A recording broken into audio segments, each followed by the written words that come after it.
라이트급 챔피언 이슬람 마카체프가 웰터급으로 체급을 올려 벨랄 무하마드와 대결할 가능성은 낮아 보입니다. 벨랄이 다음 달 UFC 315에서 잭 델라 마달레나를 꺾고 승리하더라도 마찬가지일 것입니다. 이는 이슬람의 코치이자 멘토, 팀 동료인 하빕 누르마고메도프가 최근 인터뷰에서 밝힌 내용입니다.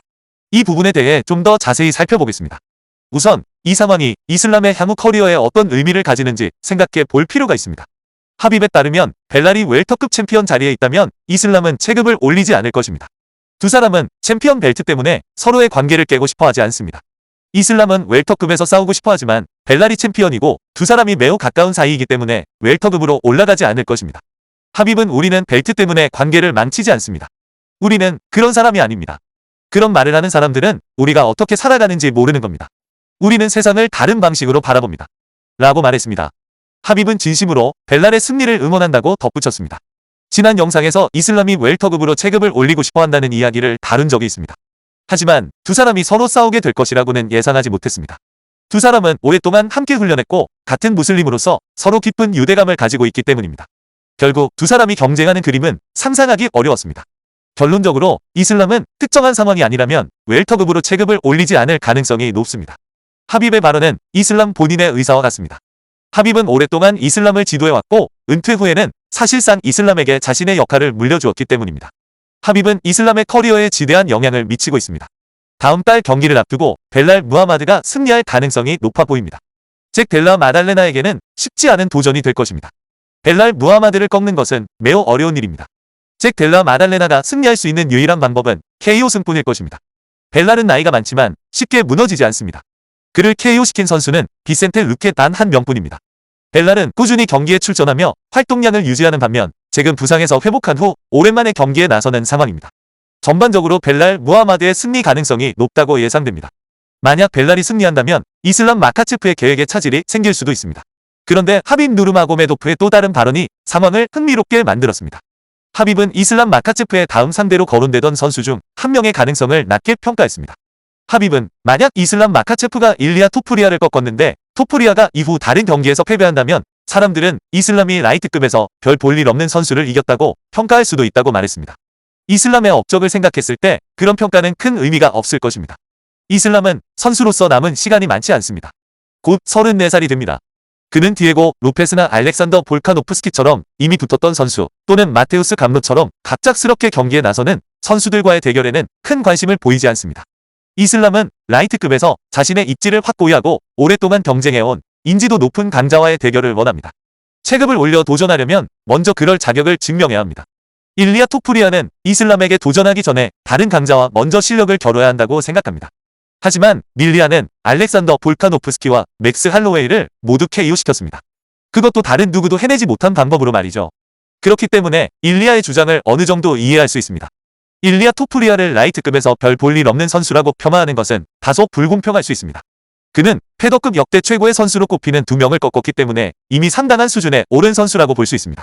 물론 토프리아가 앞으로 더 발전해야 할 부분도 있겠지만 알렉산더 볼카노프스키와의 재대결이나 모부사르 에물로예프와의 경기를 통해 그의 입지가 더욱 강화될 수 있었을 것입니다. 이슬람 마카체프 측의 주장은 그가 오랫동안 라이트급에서 활약해 온 선수들과 싸우고 싶어한다는 것입니다. 그렇다면 왜 찰스 올리베이라와 다시 붙지 않는 걸까요?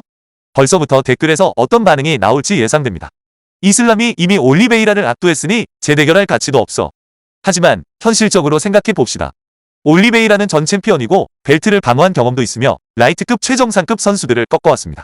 이슬람에게 패한 후 2승 1패를 기록했고 유일한 패배는 나르만 사루키안과의 치열한 접전 끝에 나온 결과입니다. 그렇다면 왜 올리베이라는 타이틀 경쟁에 참여할 기회를 얻지 못하는 걸까요? 진정한 타이틀 도전 자격이 있는 선수를 꼽으라며 나르만 사루키안일 것입니다. 하지만 UFC가 사루키안에게 다음 기회를 주지 않을 것이라는 점은 우리 모두 알고 있습니다. 데이나 화이트 대표가 이미 사루키안이 다음 상대가 아니라고 밝혔기 때문에 이슬람의 잠재적인 상대 목록에서 그를 제외할 수밖에 없습니다. 결국 현실적인 선택지는 찰스 올리베이라와 저스틴 게이치 두 명으로 좁혀집니다. 솔직히 말해서 앞으로 어떤 일이 벌어질지 우리 모두 예상하고 있습니다. 결국 저스틴 게이치가 될 가능성이 높습니다. 게이치와의 대결이 최악의 매치업일까요? 절대 그렇지 않습니다. 오히려 매우 흥미진진한 경기가 될 것입니다. 하지만 실력이나 업적을 놓고 본다면 이야기가 달라집니다.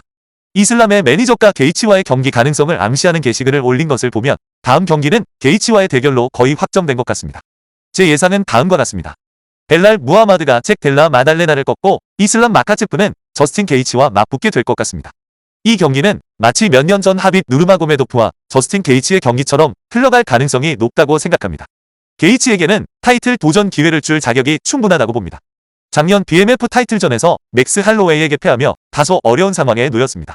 사실 그 경기는 게이치에게 꼭 필요한 경기는 아니었습니다. UFC가 서둘러 잡은 경기였고 결국 게이치는 패배했습니다.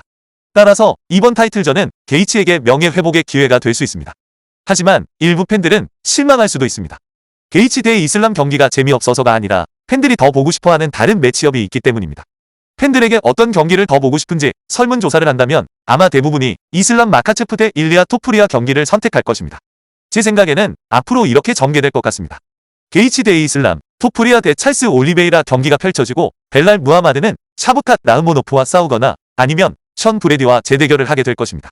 샤브캇 라흐모노프의 부상 회복 시기에 따라 달라질 수 있겠죠. 이 모든 상황이 흥미진진하게 흘러가고 있습니다. 결국 이슬람이 벨랄과 싸울 가능성이 거의 없어졌다고 할 수 있습니다. 솔직히 어느 정도 예상했던 일이기도 합니다.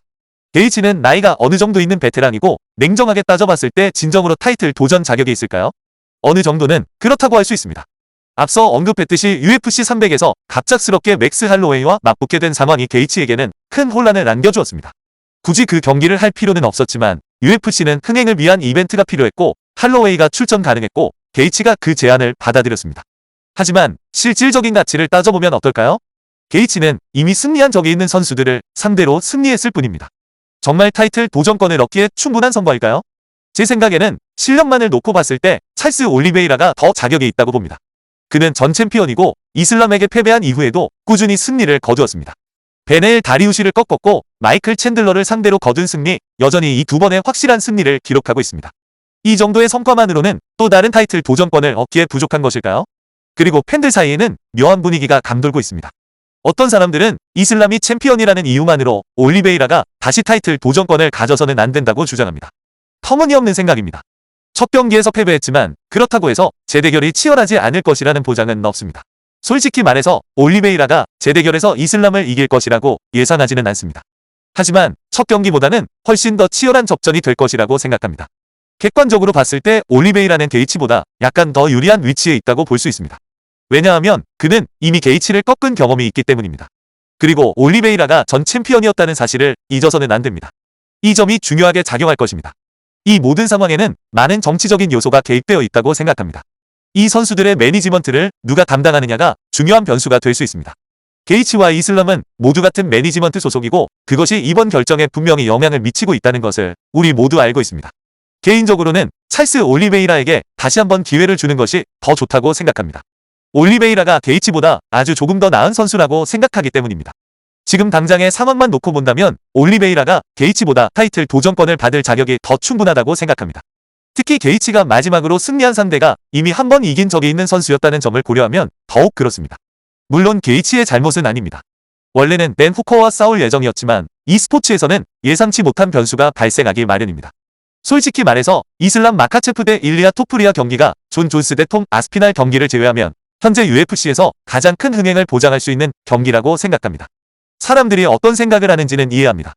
이슬람이 토푸리아를 이긴다면 일부 사람들은 또 패더급 선수를 이겼네 라고 평가절하 할 수도 있습니다. 하지만 중요한 것은 토푸리아가 현재 UFC에서 엄청난 스타 파워를 가진 선수라는 점입니다. 만약 이 경기가 성사되지 않는다면 특히 토푸리아의 인기를 고려했을 때 UFC가 후회하게 될 수도 있습니다. 앞으로 이 모든 상황이 어떻게 전개될지 지켜봐야겠습니다. 저는 여전히 UFC 317이 중요한 이벤트가 될 것이라고 생각하고 곧 발표될 것이라고 예상합니다. 하지만 그 이벤트는 강력한 메인 이벤트 카드를 필요로 합니다. UFC에게 중요한 이벤트이고 올해 중반에 개최되기 때문입니다. 이슬람 마카체프와 벨랄 무하마드가 서로 싸우지 않는다는 점에 동의하시나요? 다음 경기가 게이치 대 이슬람이 될 가능성에 대해서는 어떻게 생각하시나요? 그 경기가 기대되시나요? 이슬람이 이렇게 오랫동안 경기를 기다린다면 어떤 이벤트에 출전할 것인가 하는 점입니다. 중동으로 복귀하는 10월까지 기다릴까요? 7월에 이벤트가 있다는 것은 알고 있지만 이슬람이 그처럼 빠른 시일 내에 복귀할 것 같지는 않습니다. 다시 말해서 잭 델라 마달레나가 벨랄 무하마드를 이긴다면 7월 26일 아부다비 또는 두바이에서 열리는 이벤트에서 그 경기를 치르지는 않을 것 같다는 것입니다. 이슬람이 그 이벤트에 출전할 가능성은 낮다고 봅니다. 이슬람이 계속 활동하고 싶어 한다는 것은 알고 있지만 여러 가지 상황 때문에 그의 복귀가 늦어지고 있는 것 같습니다. 팬들은 그가 빨리 옥타곤에 복귀하는 모습을 보고 싶어 하지만 앞으로 어떻게 될지는 좀 더 지켜봐야 할 것 같습니다.